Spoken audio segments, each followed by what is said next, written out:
Buenos días, tengan todos ustedes. El Instituto Electoral del Estado de Querétaro y la Facultad de Derecho de la Universidad Autónoma de Querétaro les dan la más cordial bienvenida a la impartición de la conferencia Retos de las Candidaturas Independientes a cargo del doctor Santiago Nieto Castillo. Agradecemos la presencia en el presidium del licenciado Luis Octavio Vado Grajales, consejero electoral del Estado de Querétaro.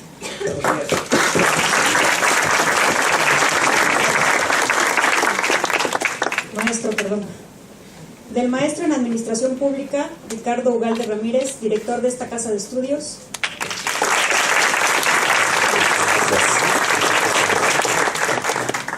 Del doctor Santiago Nieto Castillo.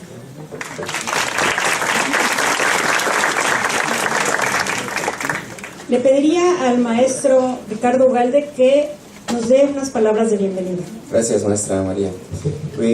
Pues con el gusto nuevamente de participar en una actividad más de difusión de la cultura electoral, agradecemos al Instituto Electoral del Estado de Querétaro que genere estos canales de vinculación con la Universidad Autónoma de Querétaro y con la Facultad de Derecho. Y para nosotros es muy grato que egresados de nuestra Casa de Estudios hoy tengan una presencia a nivel regional, local y nacional, y expongan temas tan novedosos como el que hoy presentará el doctor Santiago Nieto Castillo y que está relacionado con los retos de las candidaturas independientes. Un avance, sin lugar a duda, muy significativo para la democracia de nuestro país y que hoy esperemos resulte de gran interés para todos ustedes. Doy la cordial bienvenida a los integrantes del Instituto Electoral de Querétaro, a los magistrados del Tribunal Electoral también de nuestro estado y a nuestros estudiantes, pero sobre todo a un extraordinario amigo y ponente comprometido ya desde hace algún tiempo con nuestra Facultad de Derecho, el doctor Santiago Nieto Castillo. Gracias, Santiago, y pues el micrófono es tuyo, no vamos a interrumpir más porque te vienen a escuchar a ti, no a nosotros. ¿Sí? Bienvenidos a todos ustedes. Muy buenos días a todas y a todos. Pues muy honrado, siempre estar en Querétaro es una ganancia, siempre estar en Querétaro y caminar por estos pasillos evocan momentos, fotografías, historias, y bueno, pues me siento muy honrado realmente estar hoy con todas y todos ustedes. Agradeciendo mucho al maestro Ricardo Ugalde, director de la Facultad de Derecho, mi querida alma mater, por la invitación. Muchas gracias al maestro Luis Octavio Vado Grajales, consejero electoral, por esta posibilidad de convivir y bueno, por todos los tantos retos y tantos años de experiencias juntas, ¿no? En realidad fuimos compañeros en estas aulas, también con Ricardo Gutiérrez aquí presente, pasamos por muchas cosas en los 5 años del estudio y otras cosas en esta facultad. Entonces, los jóvenes entenderán. Por supuesto, a los magistrados, muchísimas gracias, Gabriela Sepultura, por la presencia, mis queridos consejeros, Yolanda, Jesús, muchas gracias. Creo que es un honor para mí estar con ustedes, para los consejeros, magistrados. Bueno, a todos, para ya no hacer ningún tipo de distingo. Magriel, muchas gracias por tu presencia. Quisiera, bueno, me habían dado un control, pero lo perdí. Entonces, si pueden mover les iría pasando les pediría que pasaran las diapositivas. Bueno, para ir, muchas gracias. Bueno, para ir viendo, déjenme plantearlo así. La exposición la tengo preparada en 3 elementos: una visión retrospectiva respecto a cómo llegamos aquí, una visión introspectiva, cuál es el marco normativo de las candidaturas independientes, y una visión prospectiva, es decir, cuáles son los problemas que se están gestando para el proceso electoral 2014-2015 en el marco del nuevo entramado constitucional ilegal, resultado de las reformas electorales del año 2012 y 2014. Bueno, el proceso histórico, no me quiero detener mucho aquí.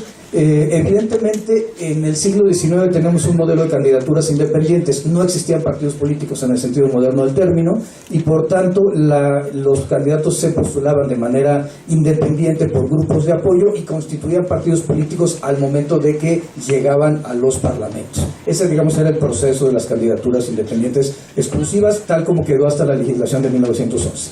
De 1911 a 1946 vamos a tener un segundo modelo, y ese segundo modelo está pensado en una coexistencia entre los partidos políticos y las candidaturas independientes. De manera gradual, las candidaturas independientes van perdiendo espacio. Sin embargo, me gustaría llamar la atención de algo. Era mucho más fácil lanzarse como candidato independiente que constituir un partido político en la época. Por ejemplo, requerían solamente 50 firmas de los ciudadanos.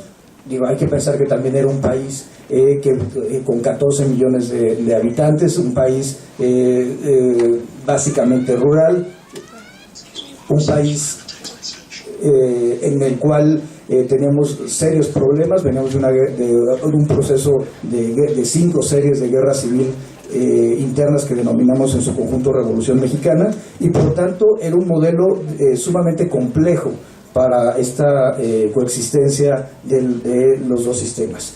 Al final, en 1946, en el proceso de la expedición de la Ley Federal Electoral, se empiezan a centralizar los procesos electorales. Se crea un padrón electoral único, se establece que los partidos políticos son el único mecanismo para el acceso al poder, y también se va gestando una Comisión Nacional de Vigilancia, Federal de Vigilancia Electoral, que sería encargada de organizar los procesos federales en la Secretaría de Gobernación. Este modelo, con algunas variables, terminaría en el año 1990 con la creación del Instituto Federal Electoral o Instituto Nacional Electoral.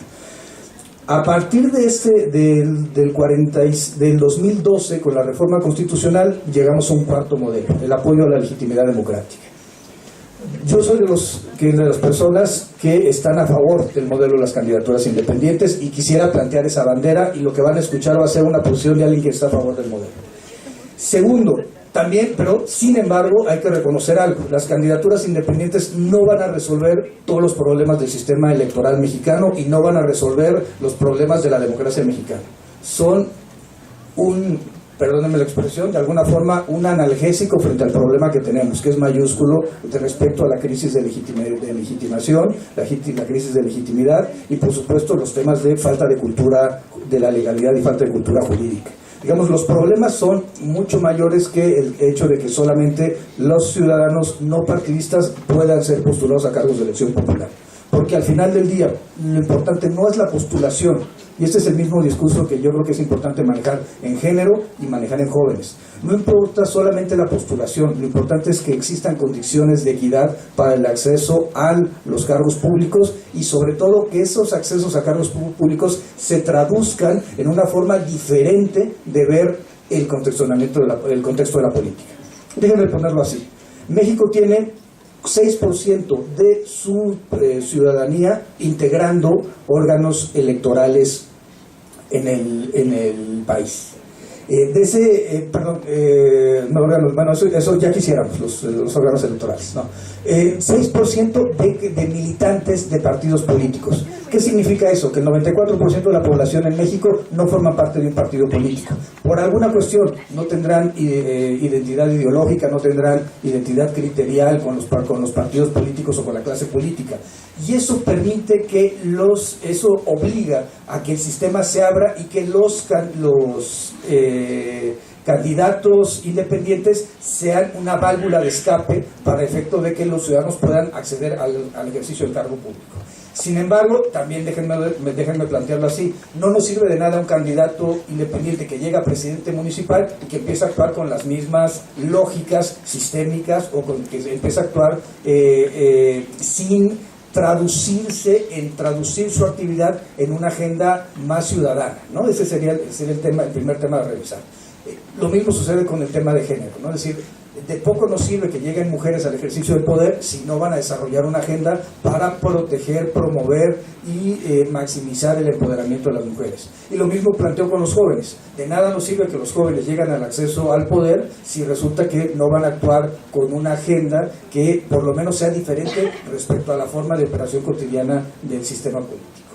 Bajo esa tónica, quisiera, para cerrar esta parte de la visión retrospectiva, decir, a ver, ¿por qué había una necesidad de que hubiera candidatos independientes?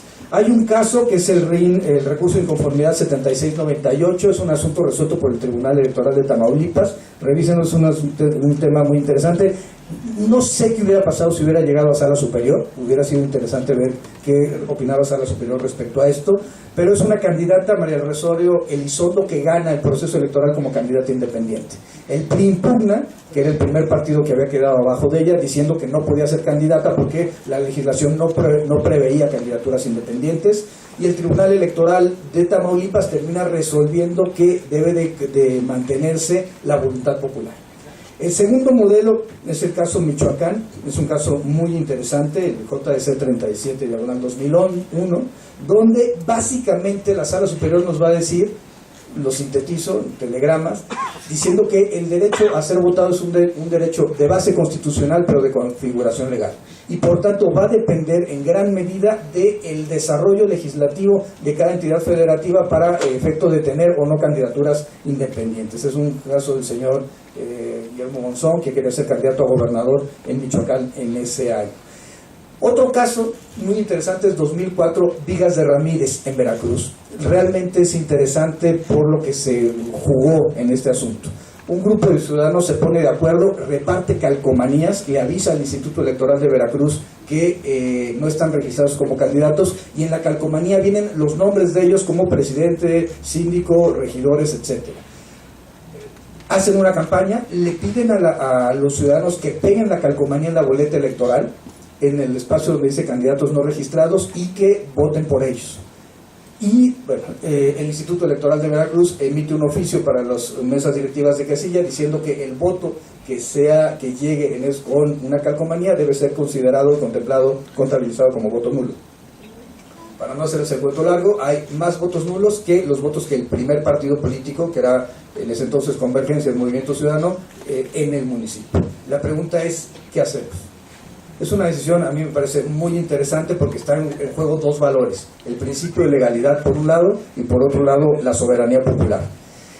La Sala Superior, el voto de los magistrados de la mayoría, que no comparto, lo que nos va a decir es que los candidatos no registrados no cuentan para efectos electorales, sino solamente como efectos de libertad de expresión. Es decir, la gente que vota por Cantinflas en su momento, ¿no? Me tocó en un recuento en el 2012, en un recuento en Zumpango, ver un ciudadano que había votado por Shakira, ¿no? Por ejemplo. Supongo que era ciudadano, no lo sé. Pero el punto es, 2 por Tintán, por cierto, también. Pero bueno, el punto aquí es que en ese contexto, el tema es ¿cómo debemos de contabilizar ese tipo de votos? Lo que nos va a decir Sala Superior es que los votos de candidatos no registrados no contabilizan. Hay 2 votos particulares, uno de 2 magistrados, otro voto particular de otro magistrado, y el voto de Leonel Castillo y de Mauro Miguel Reyes Zapata es un voto en donde dice, al contrario, hay que maximizar el ejercicio de la democracia y de la soberanía, y por tanto habría que aperturar los paquetes electorales para ver qué había dentro respecto a los votos nulos. Caso Castañeda Goodman, muy resumido para brincar esta parte histórica, fue el caso, digamos, más relevante. Ese año tanto el doctor Simi como el doctor Castañeda quieren competir por la presidencia de la República, solicitan su ingreso, su registro como candidatos independientes, uno en 2004, otro en 2006, Castañeda ambos se los niegan. Castañeda se va al juicio de amparo, el asunto termina traído por la Corte, y la Corte termina señalando que el amparo es improcedente en materia de protección de derechos políticos. Paralelamente, el doctor Simi promueve JDC, y en JDC se plantea, entre otros elementos, que no puede analizarse la inconstitucionalidad del entonces artículo 175 del Código, el entonces COFIPE. Eso lleva a que Castañeda vaya ante la Comisión Interamericana, que dice que se violan sus derechos políticos y el derecho al recurso efectivo, y al final del día la Corte Interamericana de Derechos Humanos termina resolviendo el asunto, condenando al Estado mexicano por violación al mecanismo procesal efectivo, al recurso eficaz, para efecto de proteger los derechos de los candidatos independientes. No en cuanto al derecho político, pero sí en cuanto al tema de la ausencia de un mecanismo procesal de defensa. Hay una acción de inconstitucionalidad cuando se aprueba el COFIPE de 2008, y la Corte termina diciendo que es constitucional prever que haya candidaturas independientes o que existe el monopolio de los partidos políticos. El caso Cloutier en el año 2012 llegaría a ser como el último elemento en todo este proceso histórico. Tendríamos presidentes municipales que ganan como candidatos independientes en Yucatán en 2007, pero en realidad es un proceso histórico en donde se va gestando una especie de presión social para que la legislación proteja de forma más adecuada el derecho, ¿no? Y bueno, llegamos con eso a la reforma del año 2012.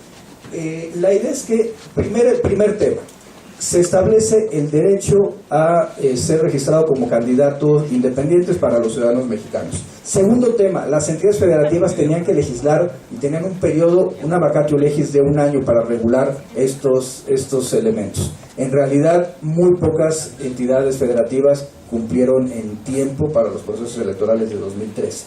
Y Zacatecas y Quintana Roo lo que hacen es regularlo, y lo regulan con 2 modelos distintos, y bueno, iría como rápido en esto.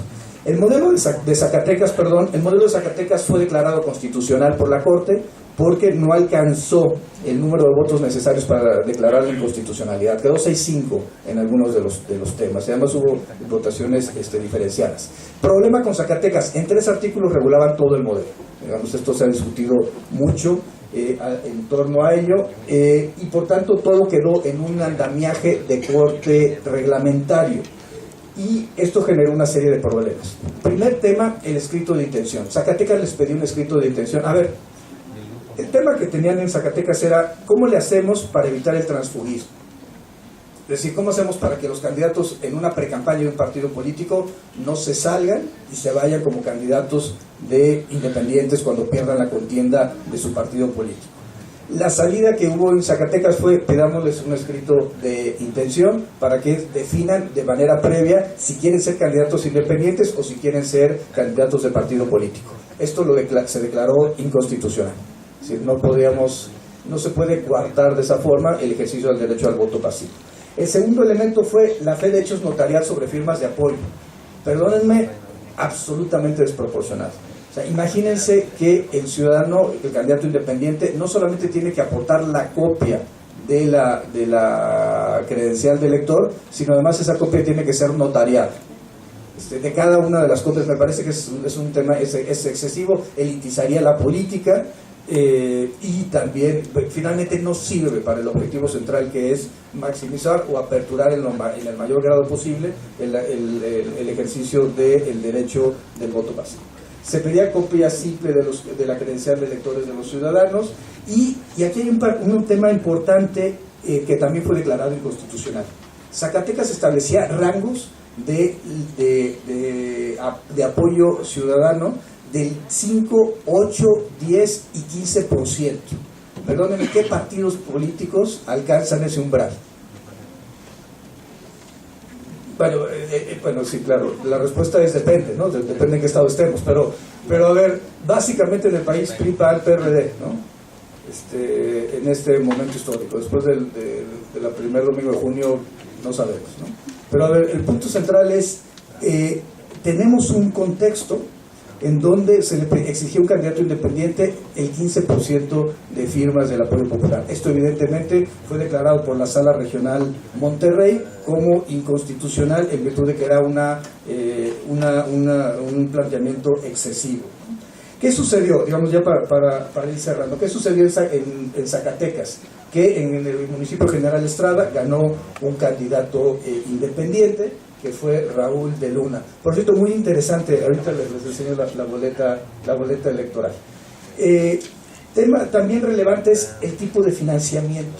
Se establecía un tope de gastos de campaña, pero en realidad eran aportaciones del candidato independiente y solamente había, digamos, financiamiento de carácter privado.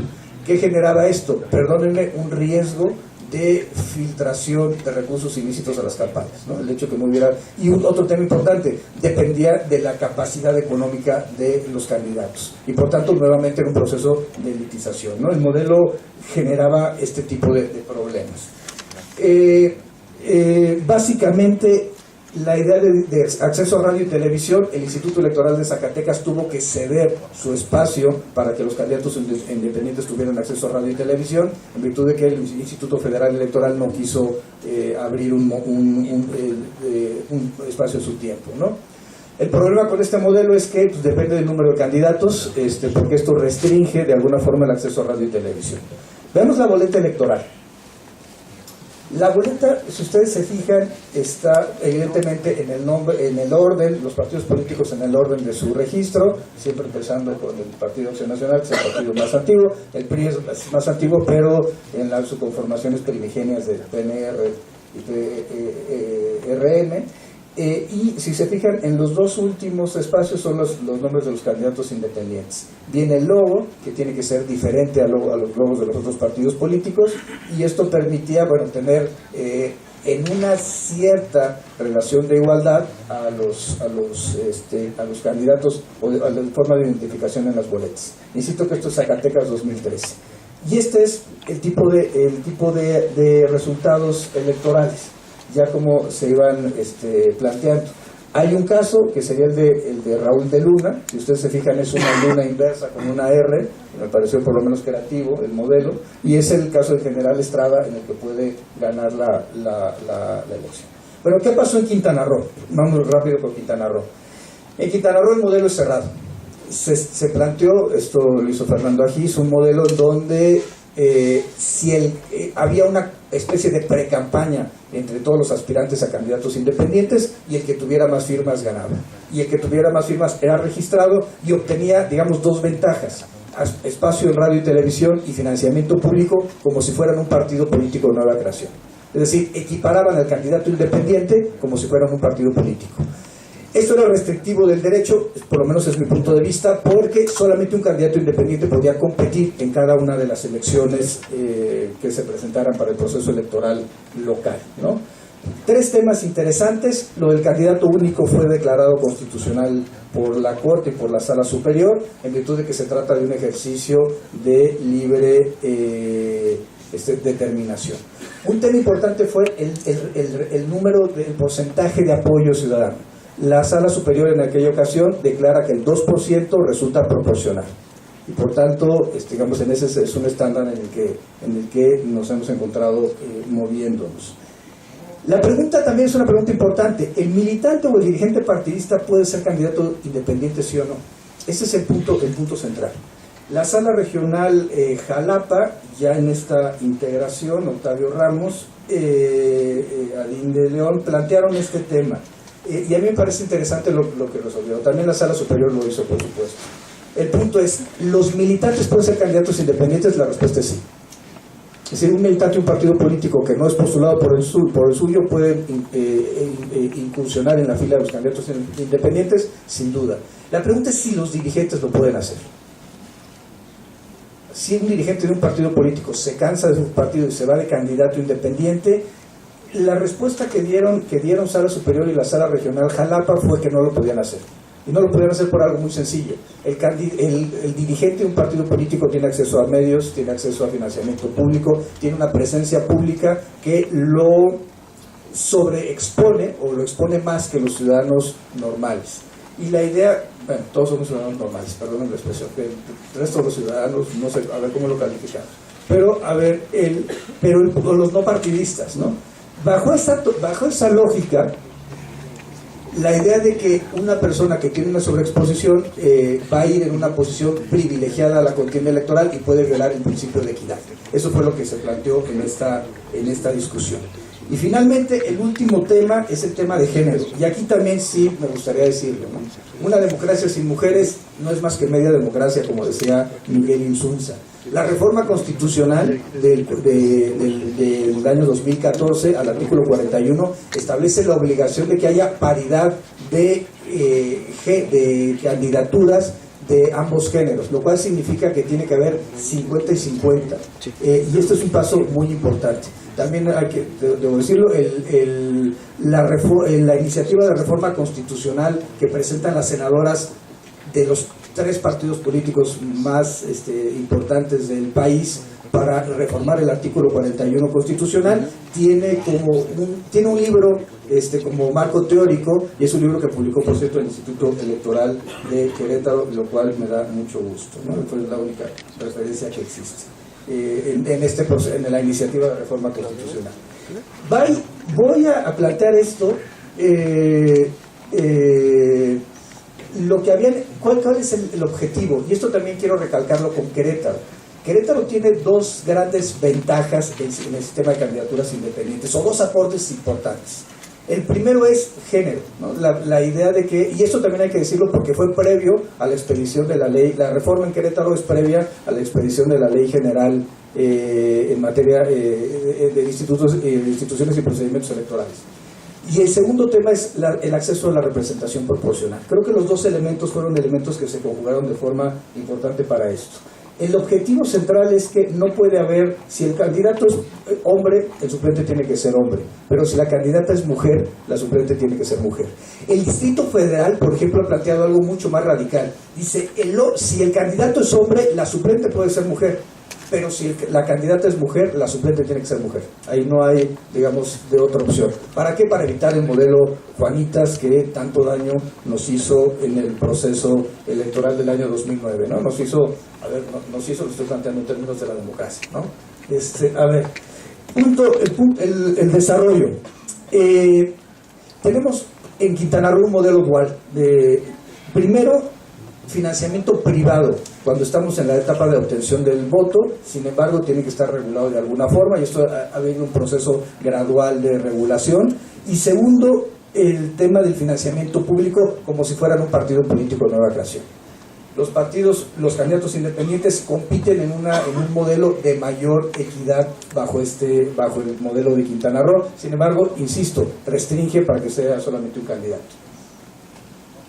¿Cómo fueron los resultados en Quintana Roo? Si ustedes se fijan, en el distrito 6 hubo el mayor número de apoyos para un candidato independiente, que incluso llega a ser mayor que la votación que tiene el Partido Verde Ecologista.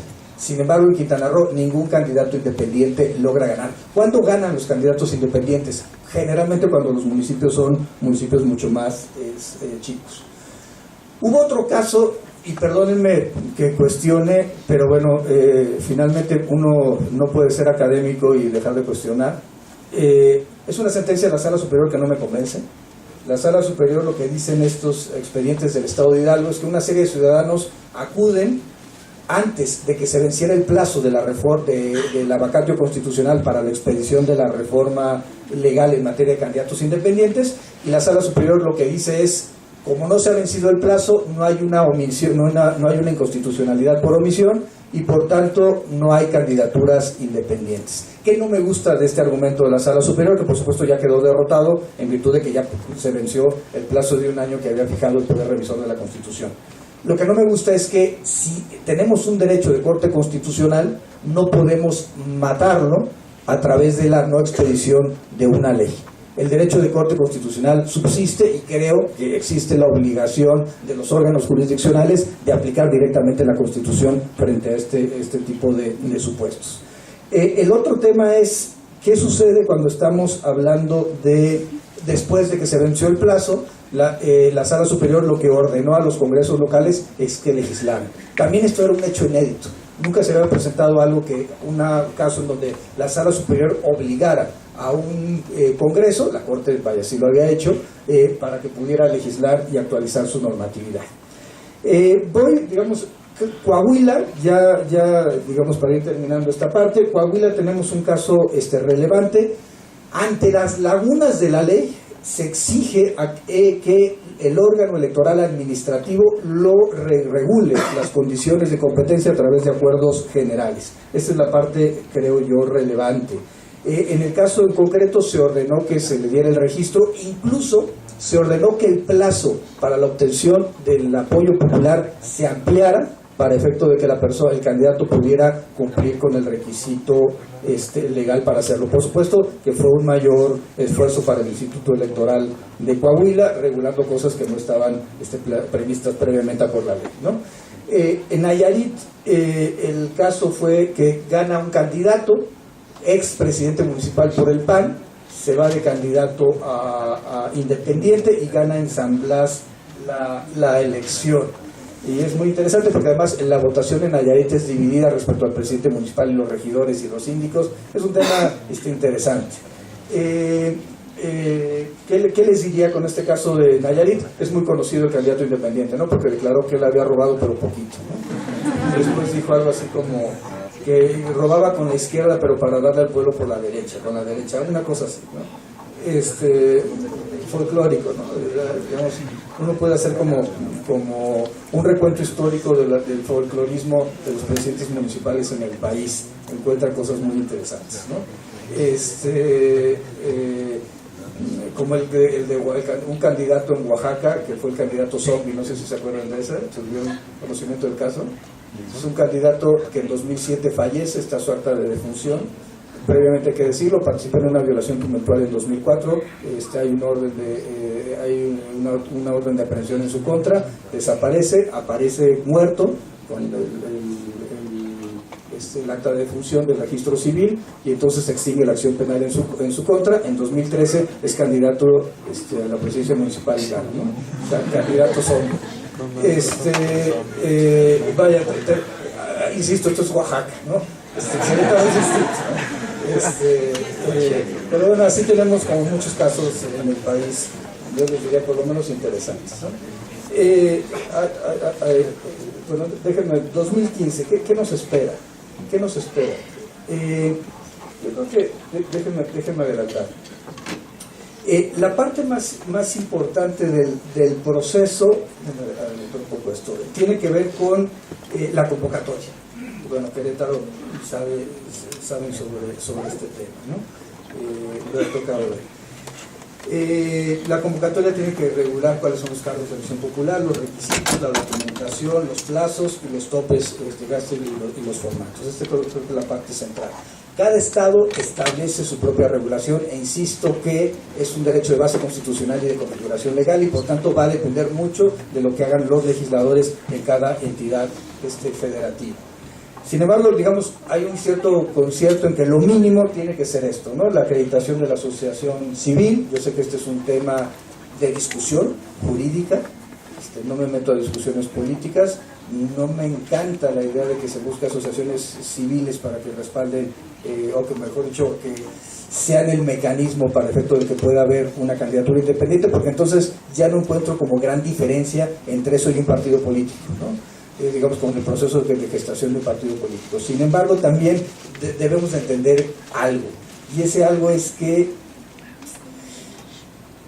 no en Querétaro, pero sí hay riesgo en muchas entidades federativas de que el narcotráfico llegue a las campañas electorales y a candidaturas independientes, y por tanto es una forma de dar de alta el sistema de administración tributaria, es una forma de poder tener controlados a través de la unidad de inteligencia financiera de la Secretaría de Hacienda, de entrada, cómo son los flujos que va a tener esta asociación civil.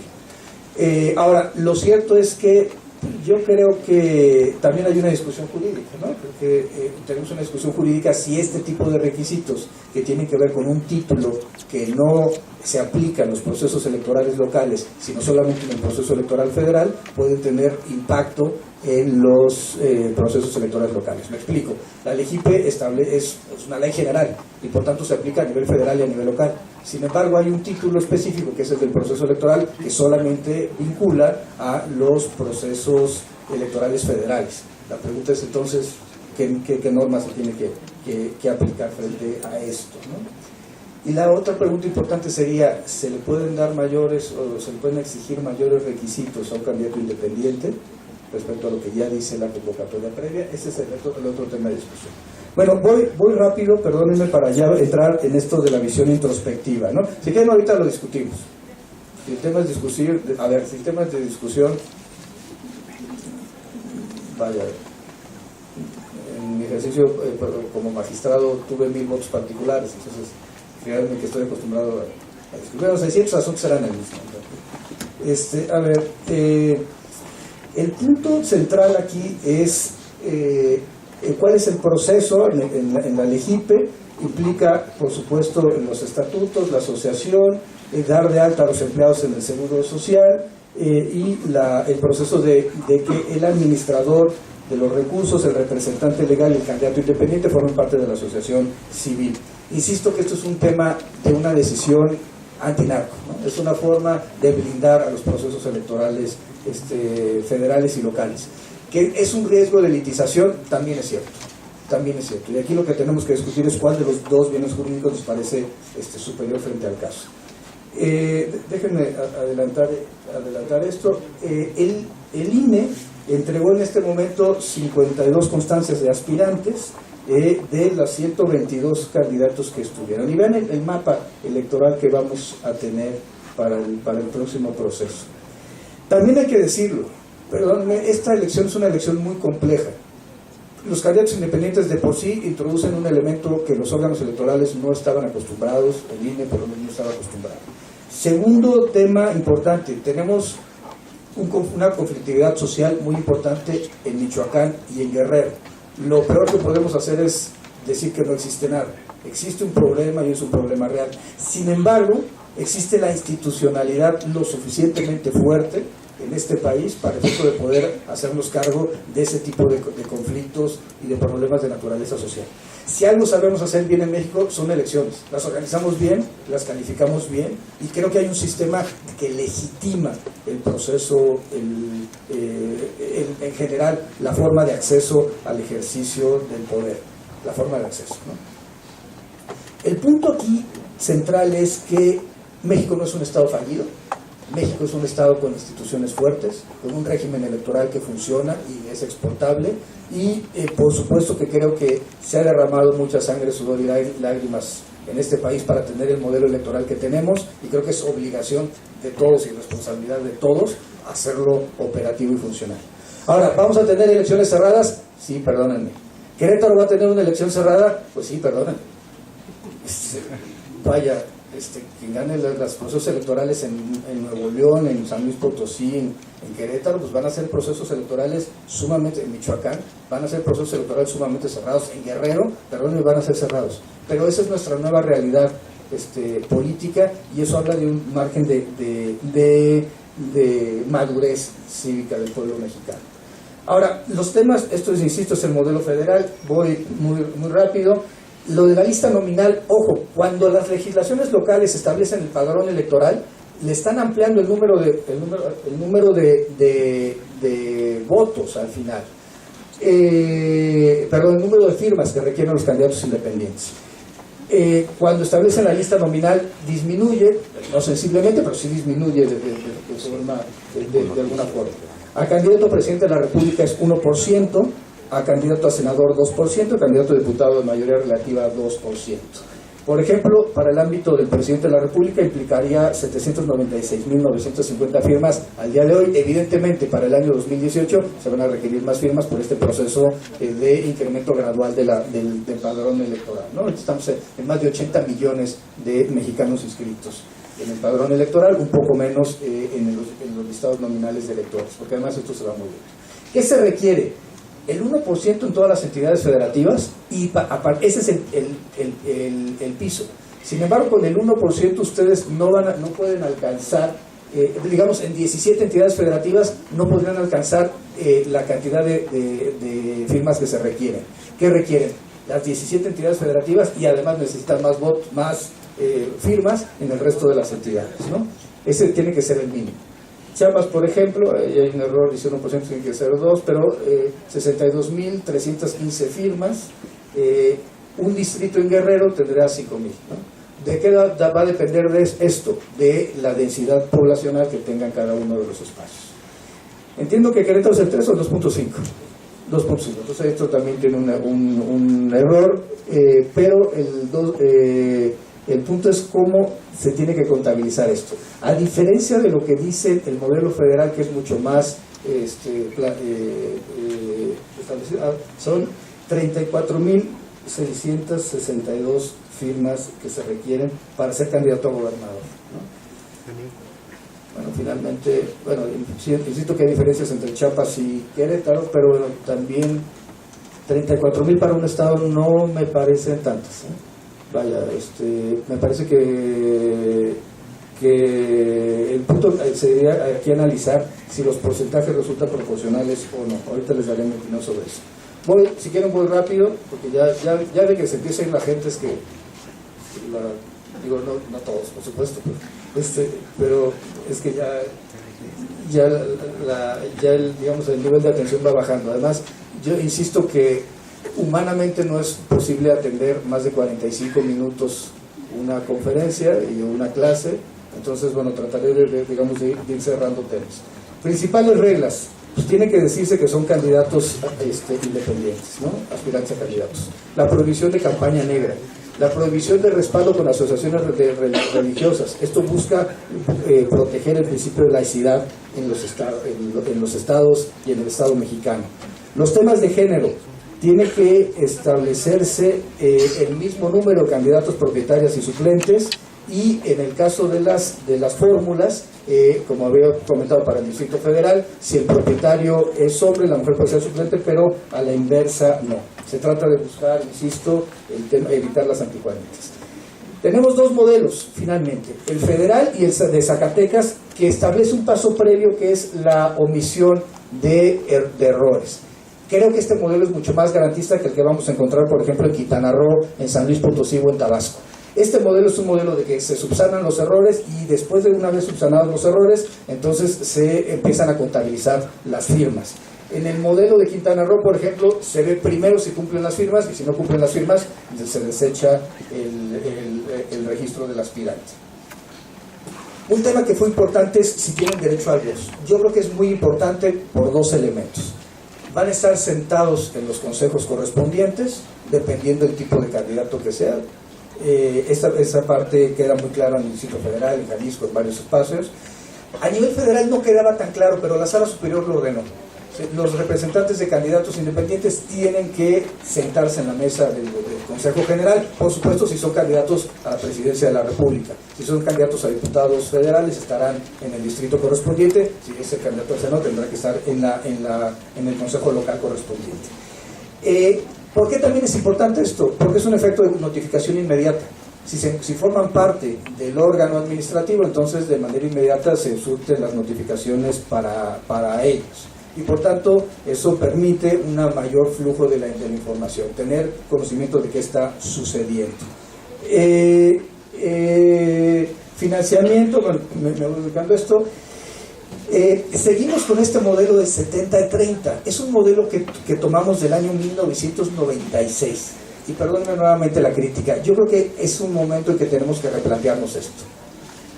En el 96 era importante establecer ciertos mecanismos, ciertas condiciones de equidad. Y se dijo, se distribuye el 70% del tiempo en radio y televisión, del financiamiento público, en razón de la fuerza electoral del partido político. Y el 30% de manera igualitaria. De alguna forma estamos viendo lo que Douglas Rhee, lo que algunos doctrinarios han planteado respecto a que los sistemas electorales tienden a favorecer a los partidos políticos más fuertes. Creo que este es un buen ejemplo de ello. Si lo bajáramos a 60-40, creo que las condiciones de equidad serían mejores porque los partidos minoritarios o menos fuertes, las fuerzas emergentes y los candidatos independientes podrían tener mayor margen de financiamiento y de acceso a radio y televisión. O 50-50, ¿no? Y habría que empezar a partir de nuevas consideraciones respecto a qué tipo de modelo queremos. También hay que decirlo, una democracia sin partidos no es democracia. Necesitamos a los partidos políticos. Yo prefiero el modelo mexicano, con todos los errores que tengan los partidos políticos, que estar en Perú, donde los partidos se aglutinan en torno a un caudillo.